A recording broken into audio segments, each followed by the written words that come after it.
تسبیح کیجیے. جہاں تک تسبیح کرنے کا حکم ہے تو وہ نماز کے اندر بھی اور نماز کے علاوہ بھی ہمیں اس کی تاکید ملتی ہے اور اس کا بہت فائدہ اور ثواب ہے.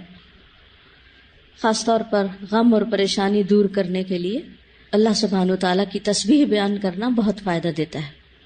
اسی طرح نماز کے سجدے کے علاوہ جیسے سجدہ تلاوت ہے، سجدہ سہو ہے، سجدہ شکر ہے، تو ان تمام سجود میں بھی تسبیح کا حکم ہے.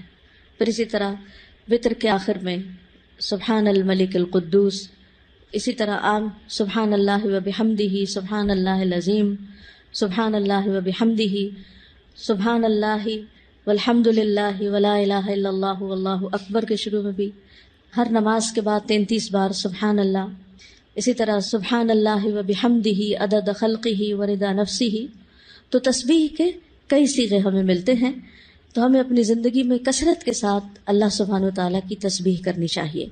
بس آپ نصیحت کیجیے.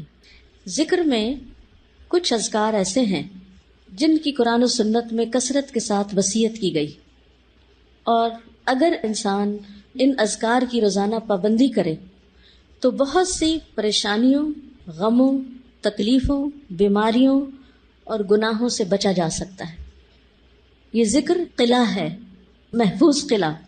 جب انسان اللہ کا ذکر کرتا ہے تو ایک محفوظ قلعے میں آ جاتا ہے. کس کس چیز سے قلعہ ہے؟ کس کس شر سے؟ ہر پریشانی، غم، تکلیف، بیماری، گناہ، ان سب چیزوں سے محفوظ ہو جاتا ہے. کون سے ہیں وہ ذکر؟ نمبر 1 الصلاۃ علی رسول اللہ، رسول اللہ صلی اللہ علیہ وسلم پر درود بھیجنا. نمبر 2 کثرت الاستغفار. ہر غم سے نجات مل جاتی ہے انسان کو جب انسان استغفار کی کثرت کرتا ہے. یا ذا الجلال والاکرام کی کثرت. رسول اللہ صلی اللہ علیہ وسلم نے اس کی تاکید کی ہے کہ کثرت سے یا ذا الجلال والاکرام پڑھا کرو. آج ہم میں سے کس نے کتنی دفعہ پڑھا؟ شاید ایک دفعہ بھی نہ پڑھا. تو اس کی عادت ڈالیے. جو میں آپ کو 5 ذکر بتانے لگی نا، ڈیلی میک شور کہ آپ یہ کرتے ہیں، چاہے کچھ دفعہ ہی کریں. تھوڑا شروع کریں گے، زیادہ کی بھی عادت ہو جائے گی انشاءاللہ. لیکن اس کا فائدہ بہت زیادہ ہوگا. فائدہ یہ کہ آپ بہت سے غموں اور پریشانیوں سے نکل آئیں گے. جب ان سے نکلیں گے تو آپ کا وقت بچنے لگے گا، اور وہ وقت آپ مزید انویسٹ کر سکتے ہیں ذکر ہی میں. پہلا کیا ہے؟ درود شریف. دوسرا استغفار. تیسرا یا ذا الجلال والاکرام. آپ نے فرمایا الظو، اس کو زیادہ کر لو، لازم کر لو. اور اس میں واقعی بہت بڑا راز ہے، کیونکہ اس میں اللہ کے 2 ناموں کو خاص کیا گیا ہے.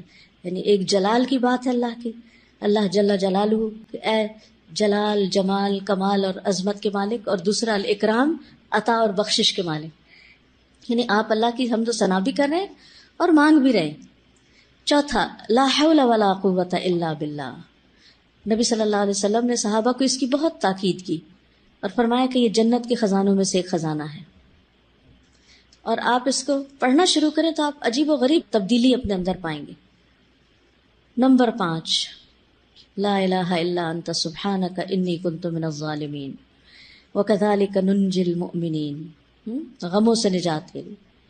اور پھر سبحان اللہ والحمد للہ ولا الہ الا اللہ واللہ اکبر ولا حول ولا قوت الا باللہ العلی العظیم.